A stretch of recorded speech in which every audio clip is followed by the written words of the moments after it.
Mark and Dave, KEX. Everybody's seen those political hate ads. Well, you know, the attack ads that are on. Man, the first congressional district race here locally was pretty rough. Now, amplify that by 10, and you got Michigan. Professor John Geer joins us. He's a distinguished professor and chair of political science at Vanderbilt University. Political ads are his life's work. We appreciate you being on with Mark and Dave. But you're telling us these are ads that we love to hate? Well, I don't know if we actually love to hate them, but they do serve an important function, and voters do pay attention to them. They learn stuff from them. Professor, we often hear that politics is nastier now than it's ever been. As a political scientist, would you agree with that?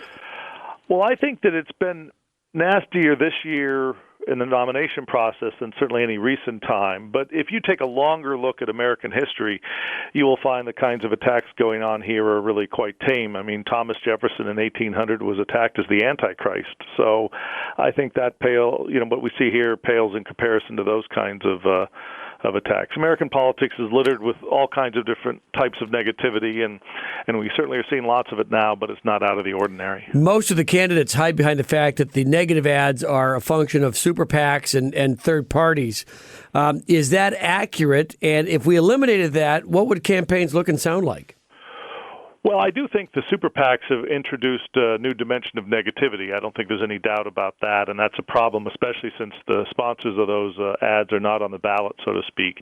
But we've had lots of independent expenditure groups over the years. I mean, the very famous Swift boat ads that attacked John Kerry in 2004 were something called a 527, which was an earlier version of a super PAC, so to speak. So this is part and parcel of American politics. I do think it's worse this year, and I do think we're into some uncharted territory because of the basically unlimited contributions individuals can make. We'll have to see how it all sorts out, but it promises to make the 2012 campaign pretty negative.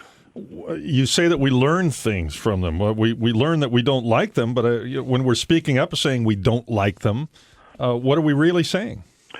Well, first of all, when you're making any decision, whether you're going to vote for a candidate or you're going to buy a car, you want to know the good, but you also want to know the bad. You want to know what's the weaknesses. Candidates are very skilled at telling you why you should vote for them, but they don't tell you why you shouldn't. Well, the negative ads provide that. And it turns out that these negative ads actually tend to be more about issues. They tend to have some documentation to them because you can't make up the attacks.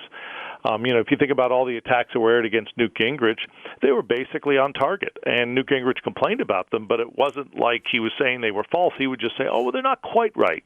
Well, that was kind of giving them additional credibility. So we need, it's not pleasant to learn about the negative side of stuff, but at the same time, when we're selecting a president, we want to know their weaknesses as well as their strengths. Professor John Geer with Mark and Dave from Vanderbilt University. Is there any way that it would be possible to hold these ads to some sort of truth in advertising standard? Well, the problem with it is there's two problems with it. First of all, what constitutes the truth? And what I mean by that is that let's say that you're a Democrat, I'm a Republican, and we're going to see the truth in a different way. We're going to think some of the attacks on our own candidate aren't fair, while those aired against a candidate we don't like are fair. So that's problem number one. Problem number two is that the evidence is very clear that negative ads have lots of facts in them that you can check, but positive ads have almost no facts. I mean, a positive ad will say candidate stands for educated children and clean air. Well, of course they do. There's nothing to check there. So these fact checks, the problem with them is they tend to highlight the negative ads more because that's the ones they end up checking because they're the only ads that even bother to have any facts in them. Looking forward, pull out your political science crystal ball. Will it get worse before it gets better?